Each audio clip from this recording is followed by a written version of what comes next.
जवाब मिल गया सीए इस वक्त क्यों लाया गया। अब दूसरा सवाल ये कि क्या ये कानून मुसलमानों के विरोध या मुखालिफत के लिए है, क्या ये एंटी मुस्लिम है? जवाब सुनिए अमित शाह का।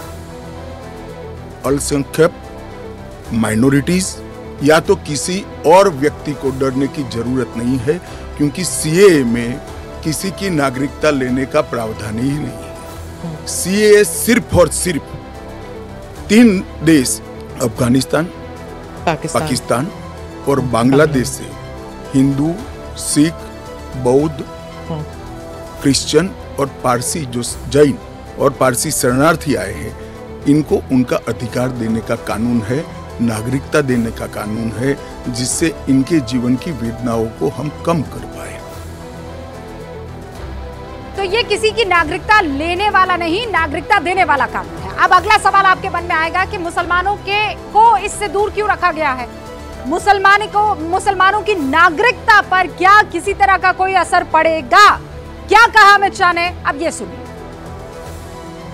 सिया, अहमदिया वो तो छोड़िए, मुसलमान को भी अधिकार है यहाँ एप्लीकेशन करने का। हमारे संविधान ने रास्ता खोला है, वो एप्लीकेशन कर रेफ्यूजी के तौर पर ना रेफ्यूजी के तौर पर नहीं, नागरिकता लेने के लिए अप्लाई कर सकते हैं। भारत सरकार इनकी भारत की सुरक्षा और भारत की बाकी सारी चीजों को देखते हुए उसका निर्णय करेगी। अच्छा, तो एक रास्ता किसी के लिए बंद नहीं है। ये स्पेशल एक्ट इसलिए बनाया है कि ये किसी भी वैध डॉक्यूमेंट के बगैर शरण में आए हैं, बॉर्डर क्रॉस कर आ गए हैं। चाहे वो इन 3 मुल्कों के मुसलमान ही क्यों ना हो, उनको भी ये छूट है कि वो नागरिकता के लिए अप्लाई कर सकते हैं। लेकिन किन किन मुल्कों के मुस्लिम नागरिकता ले सकते हैं, ये सवाल भी आपके जहन में आया होगा। जवाब आप खुद सुनिए।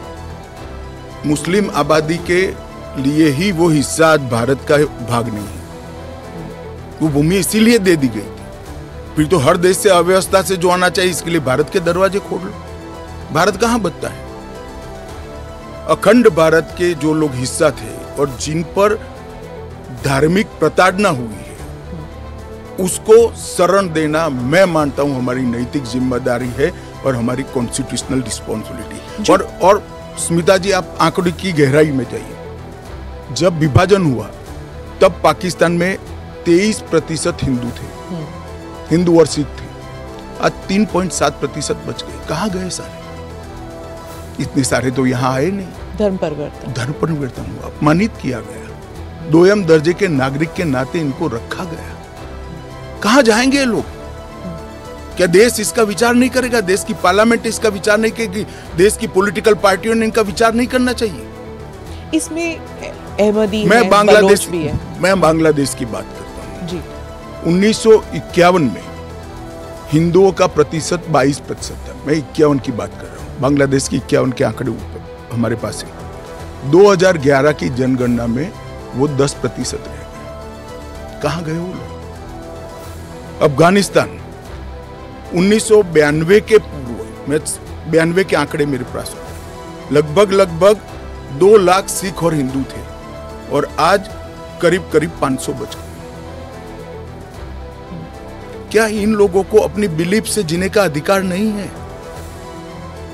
वो जब भारत एक था तब हमारे ही थे, हमारे ही भाई है, हमारी ही बहन है, हमारी ही माता है। अगर यही थ्योरी को आप अपना लो तो पार्टीशन के बाद इतने सारे शरणार्थियों को क्यों लिया?